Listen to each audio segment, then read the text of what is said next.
So this is the title that David gave me, and I thought, all right. It's going to be, so I know that most of you here are fairly familiar with the essence of what I've been doing over the past decade or so.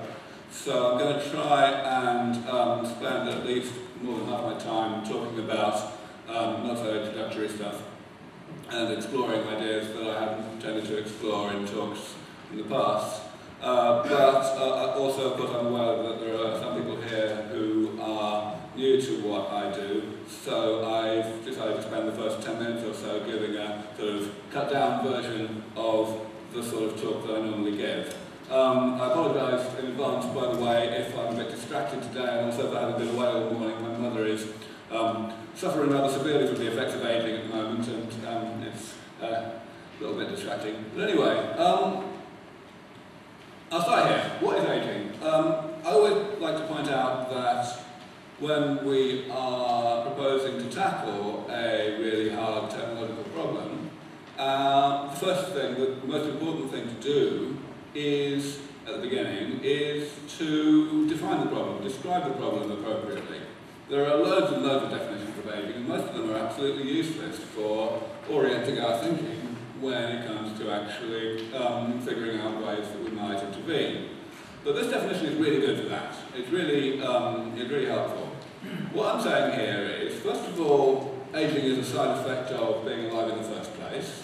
In other words, basically, metabolism, which is the word that biologists use to encompass all of the cellular and molecular and systemic processes that keep us alive from one day to the next, has side effects. Metabolism has side effects that accumulate in the body and eventually cause the ill health of old age, which I'm denoting by the word pathology. The additional important part of this definition is the way that it uses the word damage.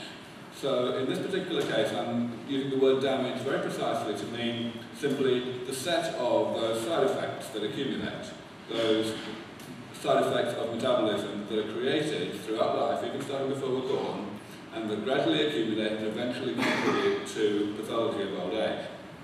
Alright, why is that definition useful? Basically because of this. Here's what I've just said, the damage causes pathology. And there are two traditional ways of thinking about how we might go about fixing ageing, doing anything about ageing. The medicine that we have today for age-related diseases is what I'm calling the geriatrics approach to ageing.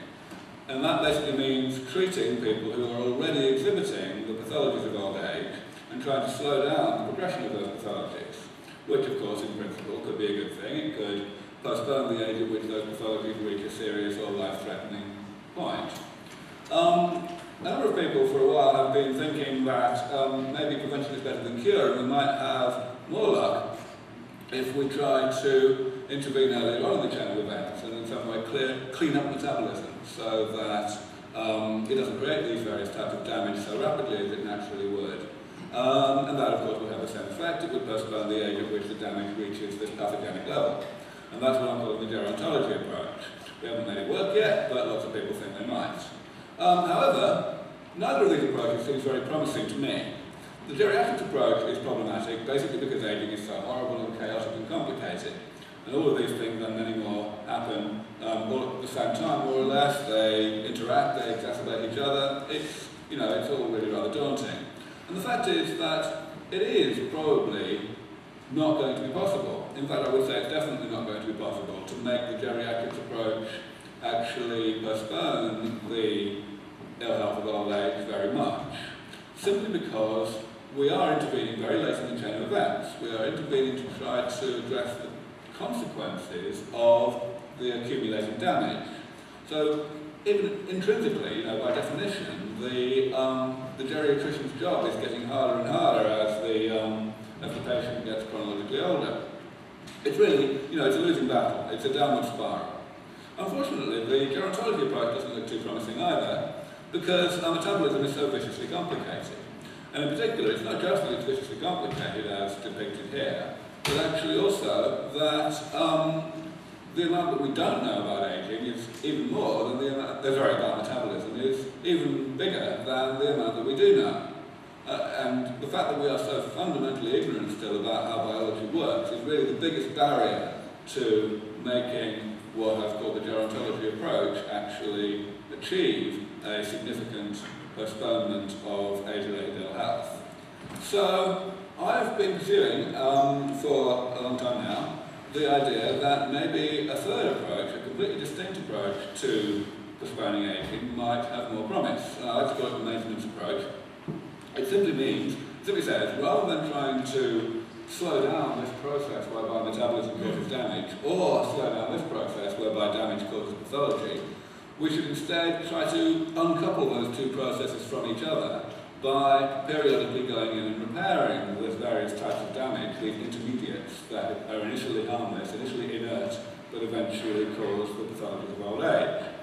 And, of course, this removal of damage has to be done not just once, but every so often.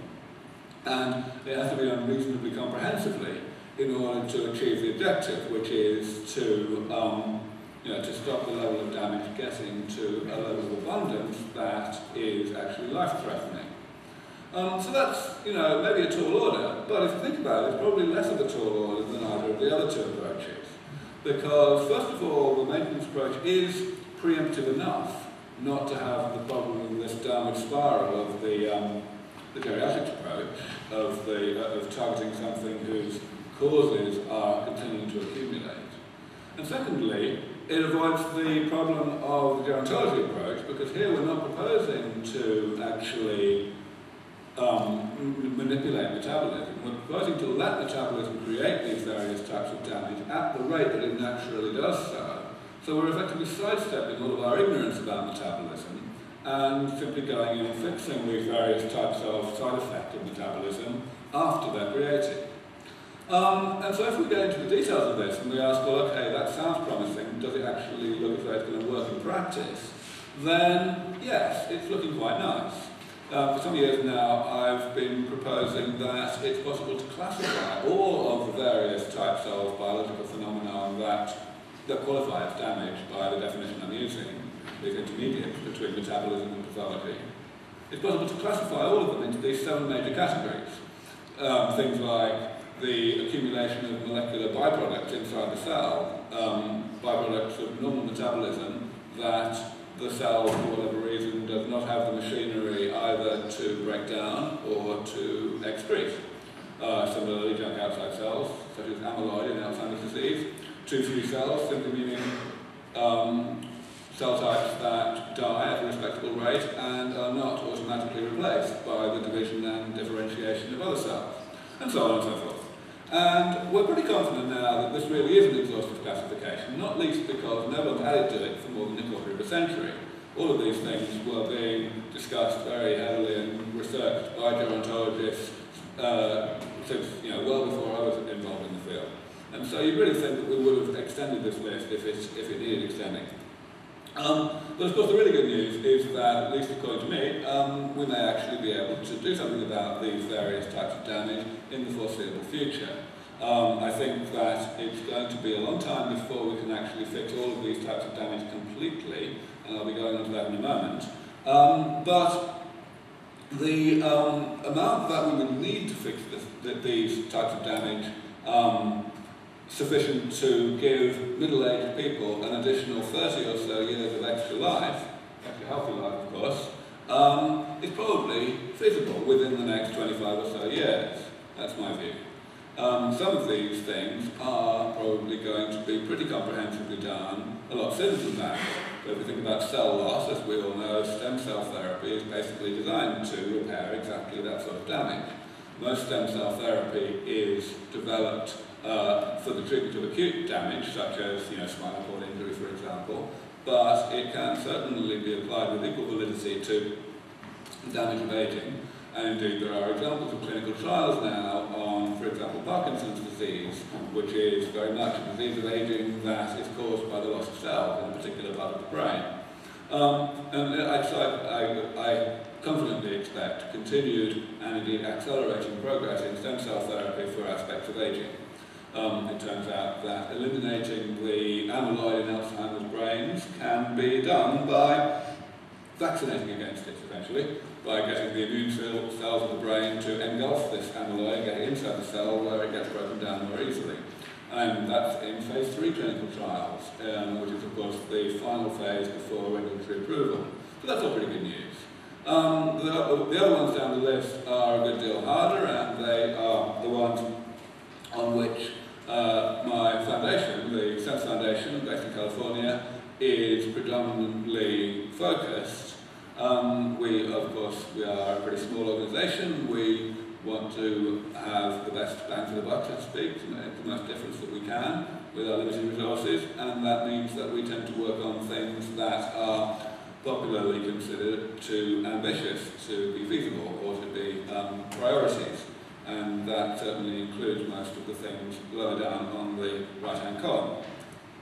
So there is this problem, and certainly in a conference dedicated to human enhancement and the long-term future of humanity, I think it's important to ask the question, well, what might we be able to do, and how soon might we be able to do it, to do rather better than giving the middle-aged only 30 years of additional healthy life. That would be a very good start, no one's doubting that, but the question is, can we do more?